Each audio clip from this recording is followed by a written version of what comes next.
La maternidad es un conjunto de millones de vivencias que multiplican tu capacidad de amar. Toda mamá necesita herramientas y apoyo. Y no se trata de ser una mamá perfecta, sino la mejor para tus pequeños. Porque una mamá feliz es igual a un bebé feliz. Nunca olvides que después de cada tormenta, siempre sale el arco iris.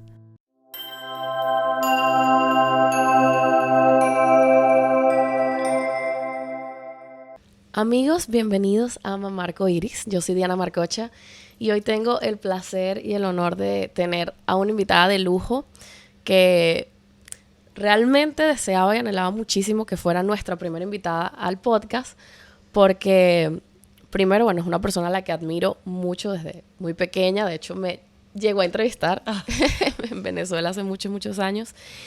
Y cuando estuvimos pues haciendo toda la búsqueda de qué era lo que queríamos lograr con este podcast, a quiénes queríamos impactar, realmente su podcast nos inspiró, nos sirvió de inspiración y decíamos, si hacia algo nos queremos acercar, definitivamente es al podcast de Mónica Pascualotto junto a su esposo. Así que te doy las gracias por haber aceptado esta invitación, más en este momento que sé que estás pasando por una situación bien retadora. Y bueno, pienso que nada es casualidad. Si me brindaste la oportunidad de tenerte como mi primera invitada, como te comenté cuando te hice la invitación, este podcast para nosotras es muy, muy importante porque surge a raíz de una pérdida y siento que es en honor a todas las mamás que han pasado por esto. Y bueno, gracias, de verdad. Bienvenida, Mónica. Yo no sé ni por qué le dije que sí. Cuando le dije que sí, creo que estaba en un momento de paz mental, porque esto es como viene como por ciclos, viene como por olas, como dicen. Pero a su vez, yo que soy muy a favor de la terapia, comentándolo con mi terapeuta, una de las mejores maneras de vivir el duelo es estar presente y no sentir ni esa soledad, ni ese aislamiento, ni esa vergüenza de llorar por lo que quieras llorar, ni decir por lo que estás pasando. Así que hoy en la mañana, cuando estaba ultra movida y dije, ¿será que cancelo? ¿Será que no cancelo? ¿Será que voy? ¿Será que no voy? Dije, tengo que ir, porque en el camino venía hablando con otra amiga que también tuvo una pérdida hace unos años, y veníamos hablando y veníamos comentando que si hace falta normalizar Totalmente. el dolor, normalizar lo que se siente y validarlo, porque siento que parte de lo que nos obliga o nos exige la sociedad de tenemos que estar bien es eso, el juicio que hay constantemente, por ejemplo, una pérdida y es, pero bueno, tienes otro hijo, pero claro, eres joven, ya joven. inténtalo otra vez, cuando se te quite de la cabeza eso, ya vas a ver qué va a pasar. Y no, o sea, estás triste porque perdiste algo, punto. Sí. Y como dije en mi video, no importa si tuviste una semana, 5 semanas, 12 semanas, 20 semanas, o después de las 20 semanas, o nace tu bebé y a las pocas horas o a los pocos días tu bebé muere. Es una pérdida. Y solamente las que hemos pasado por ese camino y que hemos sentido yo a veces siento que no puedo respirar. Te entiendo. Lo que hablábamos, sobre todo en la noche, que ya es ese momento donde tienes como el tiempo de, bueno, ya terminé mis responsabilidades. Sí. Bueno, en tu caso que tienes 2 hijos, también el hecho de estar como en tanto movimiento, de criando, enseñando, eso te mantiene como distraída, pero ya en ese momento donde estás contigo misma. No, la noche es fatal. La noche es ese momento en donde uno se ahoga, en donde uno le vuelve la película de lo que te pasó en ese momento y cómo lo descubriste, cómo lo hiciste. Yo le estaba comentando a mi amiga hoy en la mañana que yo a veces siento que como que puedo retroceder el tiempo, como que puedo hacer algo para que no pase, y de repente digo, no, si ya pasó. Además, el cuerpo es muy, muy cruel con la mujer, porque tú pierdes el embarazo y sigues embarazada. La hormona del embarazo sigue estando presente por semanas. O sea que hormonalmente, aparte del duelo que estás viviendo, tus hormonas son como un desastre, es un caos. Es un caos y tu cuerpo físicamente, si ya empezó a cambiar, a mí no me queda mi ropa todavía. Entonces es como muy, muy cruel verte en el espejo y verte con cuerpo embarazada y saber que no estás embarazada. Uy, es terrible. ¿Y cómo has lidiado? Porque igual te he visto, sé que quizás no has estado tan activa en las redes, pero igual has estado. Has dado la cara, has trabajado con las marcas que tienes, con el podcast. Yo tuve que llamar a las marcas y decirle a las marcas, me está pasando esto, yo no tengo cara, o sea, yo no tenía ganas de maquillarme, no tenía cara para salir. Y a las marcas hice puras cosas por lo general en donde yo no salía. Y ponía a veces a mis hijos a hacer historias porque yo no quería estar en las historias, o ponía a mi esposo a hacer las historias porque yo no quería estar en las historias. Por eso mismo, porque como no había contado lo que me había pasado. Claro. Y más que tú, pues tu vida es muy pública y todo el proceso también de tener 2 hijos, también cuando pasaste todo el tema de la infertilidad, lo has hecho muy, muy público. Entonces me imagino lo que sentías de no poder como que gritarle al mundo, estoy pasando por esto. Y soy yo. Y querer mostrarte como, o sea, ya está, pues no me quiero maquillar, no me quiero arreglar, no quiero X. Y creo que el video que publiqué hace poco, lo publiqué después de conversarlo mucho con mi terapeuta y dentro de todo para mí ese video es terapéutico. Total. Y me da ahora la libertad de sentir lo que quiero sentir y decir lo que quiero decir y como te digo, o sea, yo creo que hay que normalizar el dolor.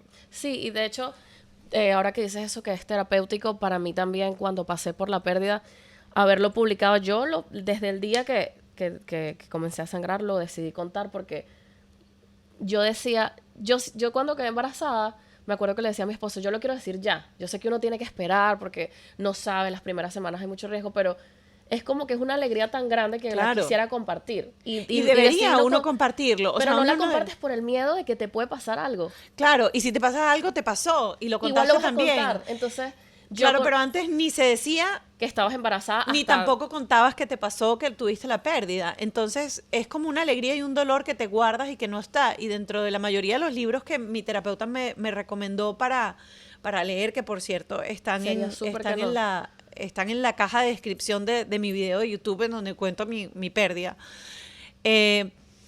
Una de las cosas más importantes que te dicen para vivir el duelo es que ese momento lo tienes que vivir y no lo puedes pasar por alto y no lo puedes esconder y el bebé tiene que tener nombre y si el bebé nació después de las 20 semanas, tienes que tenerlo, abrazarlo, cargarlo. O sea, es como que tienes que darte chance a que tu cuerpo viva eso. Y yo recuerdo que cuando estaba en la consulta y el médico me dijo, Mónica, no tiene latido en ese momento, yo lo único que pensé en ese momento es, ya, sácalo, no quiero nada, no quiero que esté aquí, quiero que me lo saque. Claro. Y cuando llego a mi casa, después digo, wow, ¿por qué lo hice tan apurado? Y empecé a leer los libros y dije, no, tiene un lugar, tuvo un lugar, tiene un nombre, tiene su espacio. Para uno eso va a ser un hijo para toda la vida, aunque haya gente que diga que no lo es, porque te encuentras con gente que te dice, ay, pero si todavía X, Estaba tan pequeñito. medía 2 milímetros, eso no,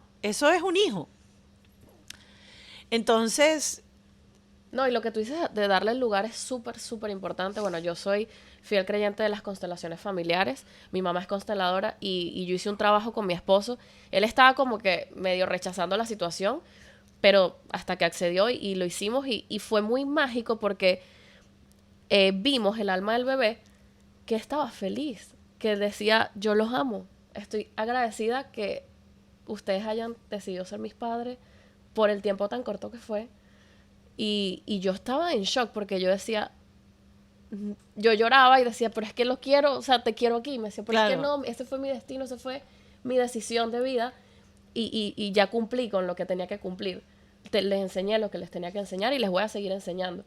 Y fue muy fuerte porque de verdad uno se cuestiona de por qué me tuvo que pasar a mí, cómo puedo hacer para que esto cambie, o sea, cómo lo puedo hacer diferente. Y no, y la realidad es que si trabajamos en terapia nos damos cuenta que sí es muy doloroso, pero la realidad es que tenía que suceder. por algún motivo.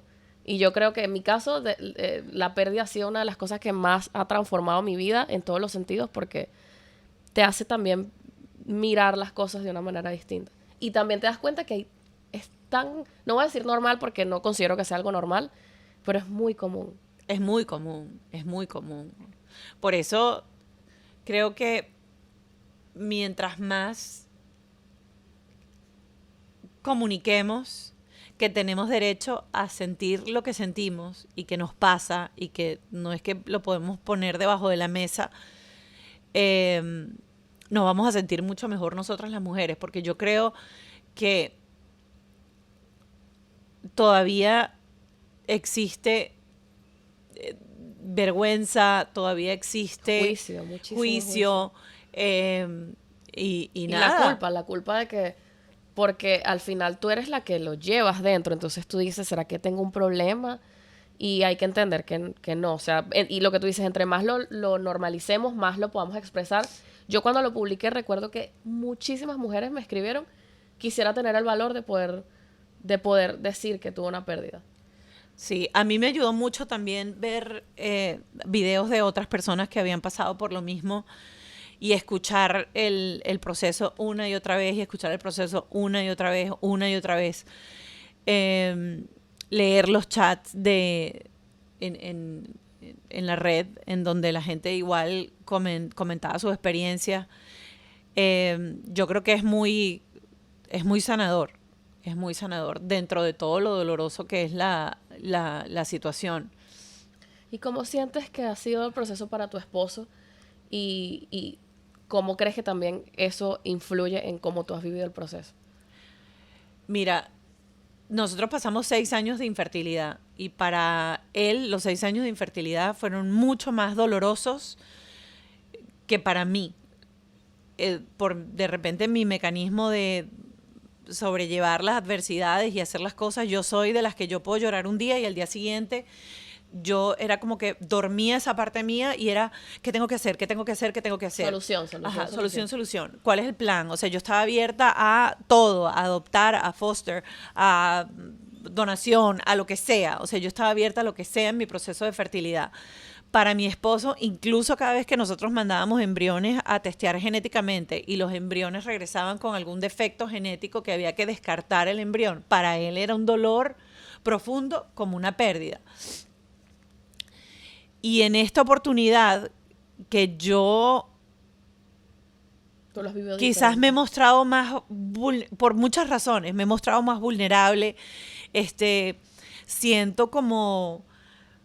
O sea, creo que por primera vez lo que más me aterra es la sensación de desesperanza.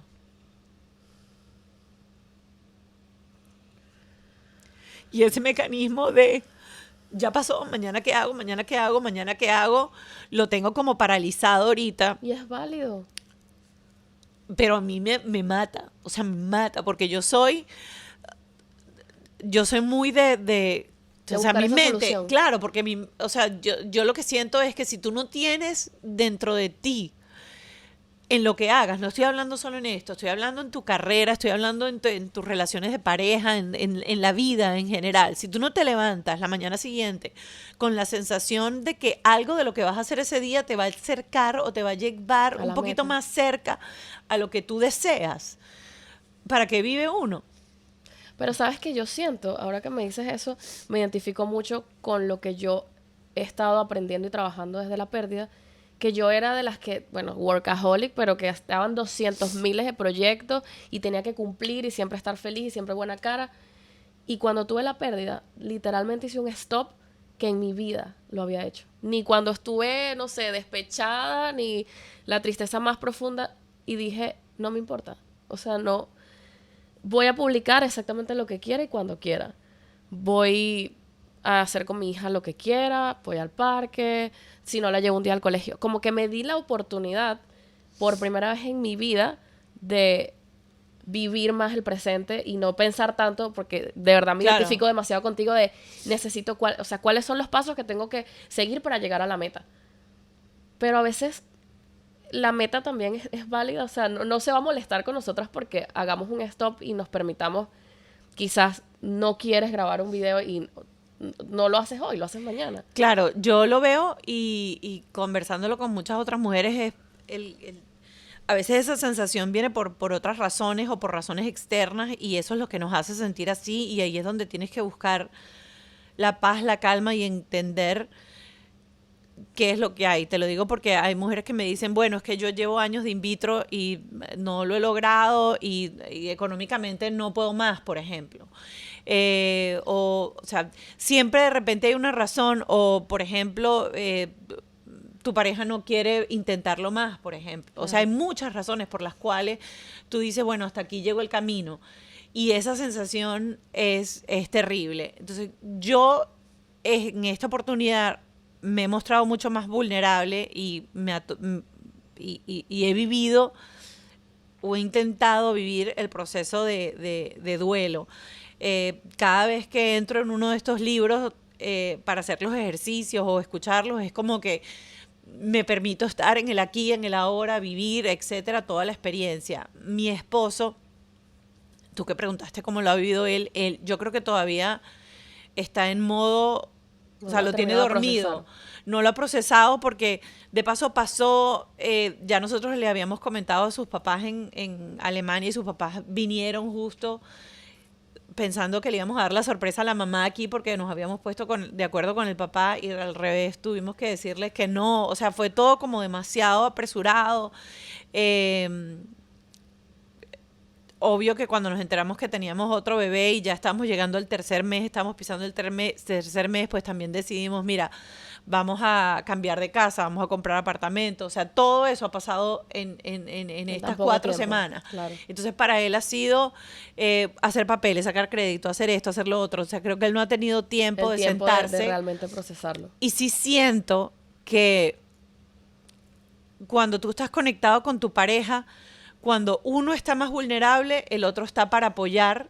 No me 100%. preguntes por qué, pero es como que cuando alguien llora al lado tuyo, tú no lloras. Totalmente. Y cuando llora el otro, entonces el otro... Es lo que te decía, mi esposo al principio estaba tan fuerte que yo llegaba a decir, pero ¿será que es que él no siente nada? O sea, porque yo estoy tan triste y él no. Y hoy en día que lo hablamos, me dice, es que yo hice todo para que tú estuvieras bien. O sea, yo buscaba que tú estuvieras feliz, de complacerte en todo. Y cuando ya yo me sentía más tranquila, él se desplomó. Y fue así, fue como que lo que tú dices, cuando uno está triste, el otro tiene que también apoyar a la pareja. Porque si los dos nos desplomamos, también es como, y más teniendo hijos, porque esa es la otra, no sé, tú le contaste a... Todo, porque Mark lo sabía desde el principio y ese mismo día llegamos y lo hablamos. Y incluso con mi hija, que no entiende porque tiene 2 años y no entiende el concepto, ella sabe cuando estoy llorando y se acerca y te dice estás sad, o sea, ella sabe que estás triste y la abrazas y creo que eso es súper importante porque tú no tienes por qué llorar en el baño escondida para mostrarle una sonrisa a tu hija porque estar triste es importante que también, o sea, que ellos también, así como nosotros estamos en esta búsqueda de validar sus emociones, de criarlos de una manera diferente, también es importante que ellos sepan que mamá y papá son vulnerables y que si están tristes lloran. Está bien y que no son ellos los culpables de esa tristeza, que es importante decírselo y que los puedes hacer partícipes a ellos de ese abrazo que te va a hacer sentir mejor. Y ellos se van a sentir bien cuando tú estás llorando porque van a venir y van a tener esa empatía contigo, de estar contigo y darte ese abrazo. Y volviendo al tema de los hombres, yo siento que también la sociedad es muy cruel con el hombre porque la sociedad te hace sentir que la que perdió el bebé porque lo tenía dentro del cuerpo es la mujer. Y es como que el hombre no pierde nada porque el hombre no estaba embarazado. Y no es así. El hombre tiene una pérdida o puede tener una pérdida tan fuerte como la de la mujer. O sea, su hijo. Y estaba incluso ahí. Incluso para ellos puede ser más fuerte porque la mujer tiene más tendencia a ser vulnerable, a llorar si quiere llorar, a molestarse si se quiere molestar. Pero el hombre, por lo general, le cuesta, en su mayoría, le cuesta más ser vulnerable. Entonces, yo tengo casos muy cercanos y muy queridos que también tuvieron pérdidas, donde recuerdo que uno de los esposos se encerraba en el carro y eso se lo vino a contar a su esposa un año después, que se encerraba en el carro a llorar. Y nadie le pregunta cómo se sienten ellos. Nadie Nadie le le pregunta Otro amigo por lo que que le daba ataques de perdieron. pánico, que le empezó a dar ataques de A mí pánico me y de dieron ataques, ansiedad. a mí me dan ataques de pánico. Horrible, horrible. Yo pienso que eso es muy importante, validar también a los hombres. Y así como nosotras tenemos la oportunidad de ser voceras de esto y expresar públicamente que estamos pasando por esto, también normalizar cada día más los sentimientos de los hombres. Y hacer lo que tú dices, no es porque yo lo tuve, entonces soy yo la que lo perdí. Y los niños también. Yo recuerdo con mi hija, lo primero que me dijo una señora fue, no le vayas a decir nada a tu hija, no le digas, eso es información que los niños no tienen que saber. Y yo, ok, está bien. Y yo le dije a mi esposo, díselo tú porque yo me voy a desplomar, no voy a poder. Y nos sentamos con ella y él le dijo, mi vida, ¿te acuerdas que mi mamá tenía un bebito en la barriga? Ya no está aquí, ahora está en el cielo y es una estrellita que cada vez que tú necesites algo, ahí va a estar tu hermanito. Se lo dijimos y ella normal, porque tiene 3 Claro, años ellos lo procesan súper diferente puedes a uno, creer quizás. que después, ese mismo día en la noche, estábamos afuera caminando y ella vio una estrella y dijo, mami, mi hermanito. Y cada vez que ella ve una estrella, dice mi hermanito. Entonces, también me ha enseñado que para los niños puede llegar a ser hasta muy especial y puede llegar a ser un recurso de vida, porque ya ella habla de nosotros como papá, mamá, hermanito y hermanito. Claro. Entonces, siento que también, así como es importante validar al hombre, es importante validar a los niños e involucrarlos en este proceso, por supuesto respetando y dándoles la información adecuada. Tampoco Claro. se lo vamos a decir de una manera que pueda como que llegar a afectarlos, o lo que tú dices, sumarles una carga, porque la carga tampoco les pertenece ni les corresponde a ellos. Claro, creo que es importante, porque ellos perciben todo y ellos saben cuando tú cambias de humor, ellos saben cuando tú estás triste, ellos saben cuando a ti te pasa algo. Y le generas al niño, cuando no le explicas qué te pasa, por qué te pasa, le generas a él una sensación de inestabilidad y de miedo terrible, porque tú eres la persona que le proporciona seguridad. Y si esa persona que le proporciona seguridad no está bien emocionalmente y él no sabe por qué, puede sentir que es por él, puede sentirse poco seguro. Por eso es súper importante conectar, validar lo que estás sintiendo y hacerles y explicarles que eso que estás sintiendo no es culpa de ellos, pero ellos pueden ser parte de tu recuperación, parte de tu manera de sentirte mejor. Una pregunta. Ahora, yo quería saber, digamos, qué les inspiró a ustedes como pareja a iniciar el podcast, que ya tienen 1 año, ¿correcto? 1 año. Bueno, ustedes tienen creando contenido juntos años, Hace muchísimo, años, muchísimo. Pero, ¿qué fue lo que como que los inspiró a iniciar un podcast donde hablaran de paternidad? ¿Y qué sientes ahora con esta nueva experiencia que va a cambiar o va a transformar este proyecto? Mira, yo creo que cuando empezamos este proceso de ser padres, que hace 8 años con Mark, empezamos a educarnos. Porque a mí esa frase de que para ser padre no hay universidad, ya yo hoy en día, con internet, yo pienso que es absurdo si tú crees eso.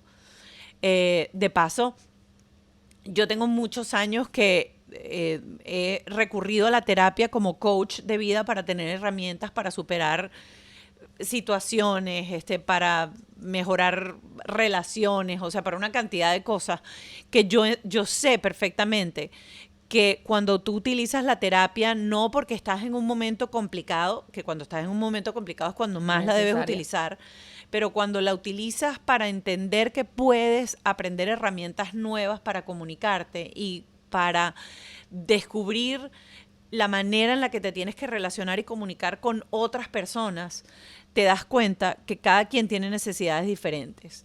Y cuando empezamos, y los dos nos pasa lo mismo, porque Ralph también ha hecho mucha terapia durante toda su vida, y cuando empezamos a tener a Mark, uno empieza a leerse todos los libros habidos y por haber, y empiezas a googlear, y empiezas ya a tener interacción con el pequeño y dices, ok, ¿cómo puedo hacer que sea un adulto con inteligencia emocional, que sea un adulto que no tenga traumas? ¿Cómo puedo yo defender mis límites? ¿Cómo mejoro todo lo que quizás no viví o no tuve? Correcto. Entonces, cuando empezamos a ver todo lo que la neurociencia se ha desarrollado y toda la información que hay.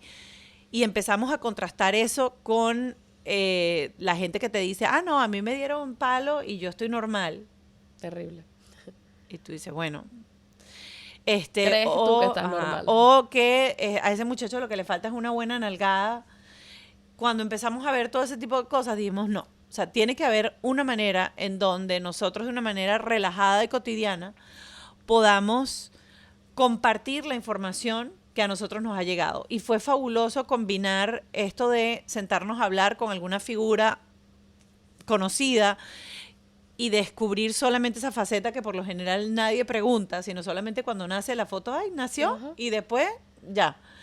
Nadie te dice todo lo que viene con, claro, con ese bebecito hermoso. Por supuesto.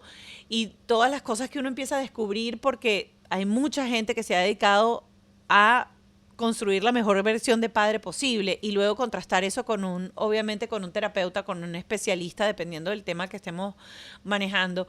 Y creo que esa fue la iniciativa principal para decir, vamos a sentarnos a conversar de esto y vamos a poner nuestro granito de arena para que la sociedad de nuestros hijos sea una sociedad mejor, porque si tú tienes niños más sanos emocionalmente, si tienes niños más empáticos, si tienes niños más respetuosos de los demás, vas a tener una mejor sociedad de la que tenemos nosotros. Totalmente. ¿Y sientes que qué diferencia ha habido, porque tus hijos se llevan unos cuantos años, a la manera que criaron a Mark y cómo están criando a Clio? O sea, porque evidentemente hay muchísimas más herramientas, tienen el podcast donde han tenido un montón de invitados especialistas. ¿Sientes que hay una diferencia en cómo criaron a Mark y cómo están criando a Clio? Yo creo que no hay una diferencia como tal. Lo que sí hay es que muchas veces nos toca tratar de remendar y retroceder en cosas que hicimos con Mark que se pueden hacer mejor. Por ejemplo, algo estaba comentando yo, no me acuerdo, justo ayer con mi tía, y dije, si yo hubiese sabido esto, no me estuviera tocando, no tuviera yo ahorita que hacer esto con Mark.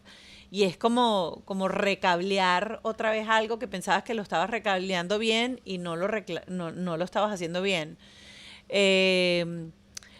Pero en general son 6 años de diferencia, tampoco es mucho. Y ya desde hace 6 años existía, no había este boom como tal, que ahora todo el mundo a través de las redes sociales habla de la crianza consciente o la crianza respetuosa, pero ya la crianza consciente y crianza respetuosa existía en libros, claro, y en papers hace 8 años. Entonces ya lo habíamos leído y estábamos... Qué bendición que ustedes desde hace 6 años hayan decidido hacerlo diferente, porque sí creo que ahora hay mucha más tendencia y está como que cada vez es más normal poder hacer las cosas así. Pero sí siento que, me imagino que en 6 años, además ustedes que no solamente digamos que estudian de todo este tema de la crianza, sino que ustedes como adultos también hacen terapia, eso también te transforma muchísimo. Sí. Mira, ya entre más sano estés tú, por supuesto que le vas a brindar mejores herramientas a tus Ya me acordé qué fue lo que dije que lo hubiese hecho diferente. La rutina para dormir, la rutina para acostarse, el acompañar el llanto cerca. Y yo no acompañé a Mark. Yo hice lo pones en su cuna, lloras, sales y luego entras con el cronómetro y luego vuelves a entrar y luego vuelves a entrar hasta que se acostumbró. Ciertamente el tercer día no lloró más, pero nunca lo acompañé. Claro. Y yo hoy en día logré lo mismo con Clio, pero acompañándola. Y a veces hay que tomarse el tiempo porque tú eres ese puerto seguro que ellos sienten. Entonces, si el niño te dice, dame la mano, por ejemplo, con Clio yo lo que hago es que ella se duerme en su cuna, pero ella me pide la mano. Y yo le doy la mano. Y se duerme en 5 segundos y ya está. No tuve nunca que dejarla llorar y salirme del cuarto. Hubo días en donde no se quería dormir y decía no, dormir, no, dormir, no. Y lloró y se trepaba, trataba de treparse por la cuna para salirse de la cuna. Y el límite está. Es hora de dormir, no te voy a sacar. Claro. Yo estoy aquí, al lado tuyo. Nunca me salí de la cuna. Y eso fue una de las cosas que estaba comentando ayer, que digo, no lo hubiese hecho así. Porque dicen que sí es verdad, el niño deja de llorar, pero deja de llorar porque entiende que por más que llore por ti o pida por ti, tú no vas a estar ahí. Y decía un español que está súper en boga ahorita, en Carlos, el apellido no lo recuerdo, que dice, después tú pretendes que cuando sea adolescente y tenga un problema, te llame y te busque. Subconscientemente ya él entendió. Yo por más que llore y grite, mi mamá Total. no va a venir, no está ahí. Pero hay cosas que vas aprendiendo también con el día a día. Ayer yo justo le decía a mi esposo que acabamos de viajar a Nueva York y vi un video de camino para allá que hablaba sobre el no decirle a los niños, pórtate bien, o sea, ay, que te portas bien, ay, que te portas mal.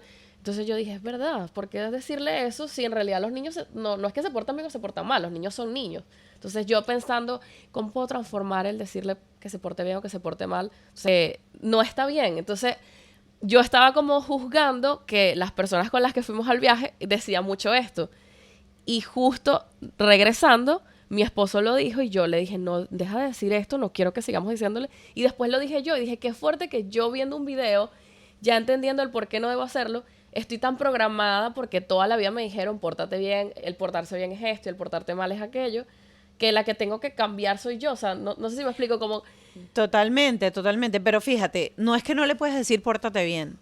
Es que después del pórtate bien, tiene que haber la instrucción específica de qué ¿Qué es es para ti portarte bien. Es decir, pórtate bien en el avión. Quiere decir, vamos a sentarnos porque tenemos que salirnos, tenemos que poner el cinturón de seguridad, es importante, o sea, explicarle qué es eso que tú consideras portarse bien. Porque ¿qué es lo que pasa? Uno le dice al niño, te vas a quedar con la abuela, pórtate bien. De repente, pórtate bien para él es pintar la pared. O pórtate bien para él es brincar sobre el sofá. Entonces, pórtate bien. Recuerda que la abuela quiere que estés sentado en el sofá, porque esa es la otra cosa. Cuando tú le dices no brinques en el sofá, él solamente se quedó con él, brinca en el sofá. Claro. Quizás no agarró el no. Entonces, para él brincar en el sofá fue lo que le quedó en la mente. Entonces, es como recablearnos nosotros en la manera en que nos comunicamos con ellos, igual que es portarse mal. Por ejemplo, lo de las consecuencias y los castigos. Tú no puedes... El niño está en un proceso de aprendizaje. Tú no puedes castigar al niño por algo que él no sabía que eso estaba mal.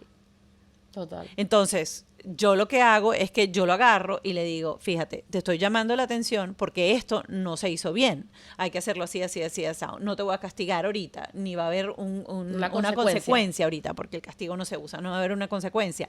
Si se vuelve a repetir, ya yo estoy explicándote que esto está mal, eso sí va a tener una consecuencia. Y dar permiso a que algo que él no sabía, lo aprendió por primera vez y sabe que eso no está bien. Porque el problema es que al final, o sea, el niño tumba el vaso. O sea, y lo de tumbar el vaso es como un absurdo porque hasta uno adulto a veces da una mesa y tumba el vaso. Pero, por ejemplo, el niño agarró y te rayó la pared. Y llegas tú y le formas un lío, le gritas y le dices, te voy a quitar la televisión por 3 días porque ensuciaste la pared. El niño no sabía que no podía ensuciar la pared. Entonces, claro, ¿cómo tú lo vas a castigar por algo que tú no sabes? Es como que... Entonces... Pero ahí está también como papá la cantidad de herramientas que tienes que tener para no caer en esa... O sea, porque en el momento de repente llegaste y viste la pared rayada y es como todo lo que tengo que tener de paciencia, de herramientas para poder explicártelo de una manera sin caer en te voy a castigar o esto, que creo que también eso es lo que también le pasaba quizás a nuestros papás o a nuestros abuelos, que básicamente no tenían herramientas emocionales ellos para poder no entendían. No entendían O sea, no entendían. Y uno, obviamente, tu mamá te volteaba los ojos y ya tú sabías. Pero porque todo. Era un psicoterror. O sea, no porque tú hubieses aprendido. Otra cosa que hablan mucho ahorita es, por ejemplo, el niño está aprendiendo a hacer algo. Te voy a quitar no sé qué y lo voy a... Tú le dices, si el niño está aprendiendo a leer, tú no le quitas el libro. Tú le das herramientas al niño para que el niño aprenda con el libro, aprenda con la pelota, aprenda con lo que sea. Igual es con cualquier tipo de conducta.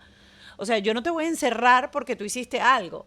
Yo tengo que explicarte qué fue lo que hiciste y darte herramientas para que la próxima vez lo hagas bien, porque encerrándote no te estoy dando ninguna herramienta para aprender. O sea, te quedaste en el mismo sitio. Solo sabes que si lo vuelves a hacer, tu mamá te va a formar tremendo lío y te va a regañar y te va a abandonar y te va a encerrar en un cuarto. Entonces, claro, por eso de repente estás más cuidadoso de no hacerlo, pero nunca aprendiste. Claro, claro. ¿Por qué no hacerlo o cómo hacerlo mejor? Simplemente te enseñaron, eso es lo que yo pensaba con lo de portarme bien o portarme mal. Yo fui una niña que, por lo que cuentan, yo me porté extremadamente bien. Y eso me trajo muchos problemas de adolescente porque todo lo cuestionaba, esto estará bien, esto estará mal, porque tengo que ser buena, porque tengo que hacer las cosas bien. Porque te etiquetaron. Las etiquetas son fatales. Estaba hablando con la terapeuta de mi hijo la semana pasada, precisamente eso. Lo importante que no es que de no etiquetar, y no etiquetar para bien o para mal. Sí. O sea, no decirles que tú eres un flojo, que tú eres un desordenado, porque él va creando esa construcción de su persona a raíz de lo que le dicen los demás. Pero igual cuando tú le dices tú eres la buena, es que tú eres la que siempre comparte, es que tú eres la que no sé qué, al final cuando eres grande te cuesta poner límites. Totalmente. Te afecta tu autoestima, como tú dices, porque siempre estás insegura de que lo voy a hacer bien o no lo voy a hacer, pero porque yo tengo que ser la perfecta, yo tengo que ser la hermana buena, yo tengo que ser la que siempre se calla, yo tengo que siempre ser la que siempre acata las órdenes. No, alguna vez voy a tener que alzar mi voz y decir, esto está llevándose mis límites por delante, así que no, punto. Claro, ¿no te pasa como mamá que estás, bueno, como padres que están siempre en esa búsqueda de las mejores herramientas, de criar de una forma respetuosa, amorosa, que quizás no concuerdas mucho con otras mamás que tengas cerca? O sea, no sé, de repente vas al parque con alguien y ves que está haciendo algo que no, con lo que no estás de acuerdo. ¿Cómo manejas esto? ¿O no sientes que te... No, sí, lo veo, pero obviamente te callas, porque es que es algo muy personal y al final te van a decir, cada quien cría a sus hijos como le da la gana. Yo digo, es verdad, cada quien cría a sus hijos como le da la gana, pero la información también es libre y hoy en día es gratis. Y provoca decir y provoca hablar, creo que Sí, para a eso veces está es para súper eso está el fuerte. podcast, para poder hablar en general y que la gente, el que se sienta aludido, que lo tome y el que quiera ir creciendo, que crezca. Y también me juzgan, por ejemplo, ¿cómo es posible que tu hija tenga una pataleta Y y tú tú no la sencillamente castigues. te sentaste en el piso con ella a dejar que ella tenga la pataleta y decirle, está bien que tengas la pataleta, dale, todo lo que tú ¿Y quieras? cómo pones esos límites a las personas que quizás te puedan juzgar de cómo lo estás haciendo tú? Bueno, yo aprendí una frase súper interesante y dije, yo entiendo que no estés de acuerdo en la manera en que yo crío a mi hija o en la manera en que yo estoy llevando esto, pero no te preocupes porque no es tu responsabilidad tampoco cambiar mi manera. Así que te escucho, te entiendo, pero esto es mi proceso. Me encanta, lo voy a usar. Pero no yo les digo, no, tú no eres responsable de lo que yo hago, así que no te preocupes. Eh, pero yo creo que hay como varias cosas claves para entender este proceso nuevo de crianza. Uno, que la gente piensa que es automático, que el niño tiene una pataleta y tú ejecutas la técnica una vez y el niño no va a tener pataletas. Tienen que entender que eso es una cuestión química, Van a biológica haber del pataletas. cerebro de los niños. No están desarrollados para contener ni regular sus emociones. Hay niños todavía como los deeply feeling kids, como mi hijo, por ejemplo, el varón, tiene 8 años y se desregula muy fácilmente por muchas cosas. Entonces hay que entender y hay que decírselo a él. Tú eres un Claro. niño bueno que está teniendo problemas con esta situación porque tienes una emoción que está desbordada y no sabes cómo manejarla. Tienes tu espacio. Te voy a dar herramientas de las que puedes hacer porque no puedes ni romperme una pared porque sientas rabia, Claro. ni puedes romperme una puerta, ni puedes pegarme, ni puedes gritarme. Te voy a ir dando herramientas para que aprendas a regular tus emociones. Pero es normal lo que te está pasando. Y está bien y yo te entiendo. Y eso no te hace ni bueno ni malo. Sencillamente tienes una emoción en este momento.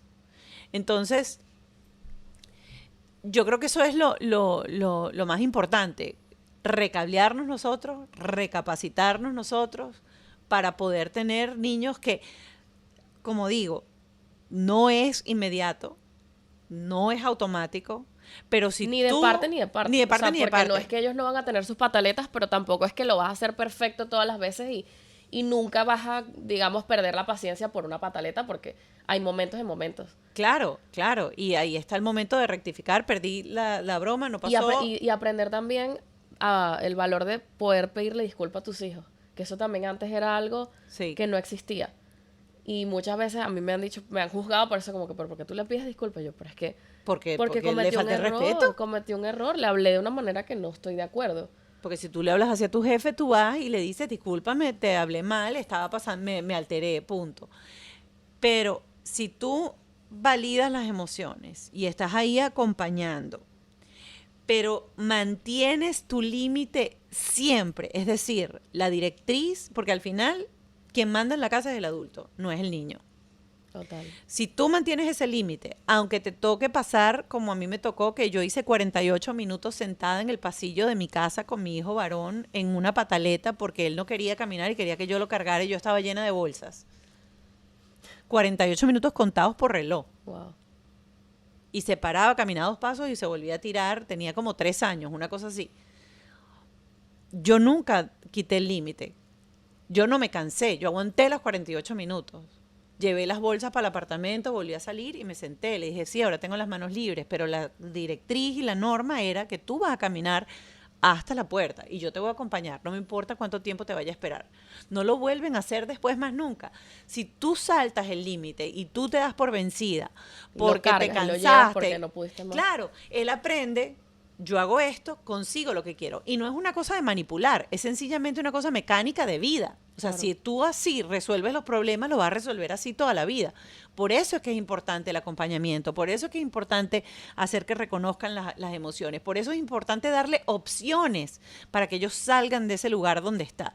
Si tú te conviertes en esa herramienta que el niño necesita, tú vas a tener unos adultos felices, unos adultos con menos rollo, mujeres que con más capacidad de tener amor propio y no y aprender a decir no. Toda nuestra generación, tú hablas con la gente y al final que te dice es que yo no sé decir no. Totalmente. Nadie de mi generación, la gran cantidad de mujeres con las que yo hablo al final, ¿cuál es tu problema más grave en la vida? Es que yo no sé decir no. No sé decir no en el trabajo. Porque antes teníamos que saludar a todo el mundo, quisiéramos o no quisiéramos.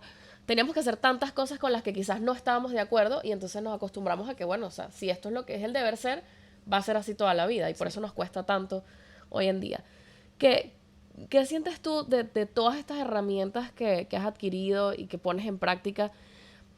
Porque siento que hay muchas mamás que, por ejemplo, a mí me escriben y me dicen, yo quiero hacerlo diferente, sé que hay herramientas, pero ya lo he hecho mal. ¿Qué les dirías tú a esas mamás que quieren quizás hacerlo diferente y sienten que no están a tiempo? No, siempre estás a tiempo. Siempre estás a tiempo para retroceder. Incluso cuando hablaba con Vida Gaviria, modo mamá, en uno de los programas de adolescencia, y ella dice que incluso en la adolescencia, que es un momento tan complicado y que cuando tú no has abonado ese terreno, te cuesta mucho, siempre hay la posibilidad de hacerlo mejor. Siempre hay la posibilidad de generar un cambio. De repente los cambios no van a ser brutales ni gigantescos y van a ser muy poco a poco o va a haber mucha resistencia. Pero si tú cambias y tú haces algo diferente, tu entorno cambia. Se trata mucho del trabajo de terapia. O sea, también creo que hoy en día todo el mundo debería tener la apertura a trabajar. La terapia que sea. Claro. Ir al psicólogo, sea constelaciones, Sí. sea meditar. Hay demasiadas herramientas hoy en día y están para eso, para usarlas. Sí. Bueno, Mónica, tenemos... ¿Te están las preguntitas? ¿No están? Sorry. Mira, bueno, primero quiero darte las gracias de verdad por haber aceptado esta invitación. Vuelvo, repito, sé que estás pasando por un momento que no sé ni cómo estás aquí porque lo viví y como te dije, hice un stop en ese momento de mi vida donde no quería nada. Y para mí es un honor que seas mi primera invitada, que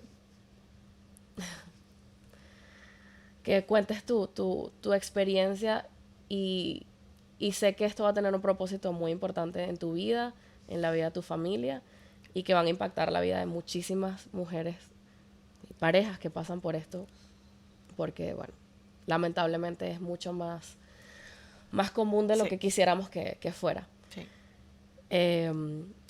Este podcast siempre nos gusta cerrar con una pregunta que tenga mucho que ver con la parte espiritual. Y yo sé que, bueno, ustedes vienen en todo este camino de crecimiento espiritual y de terapia. Entonces te voy a hacer una pregunta al azar que tengo aquí. Vale. Para cerrar con esto.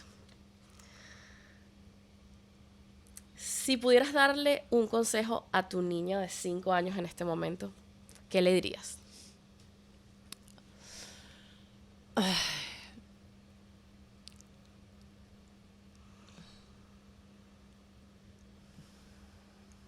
Yo creo que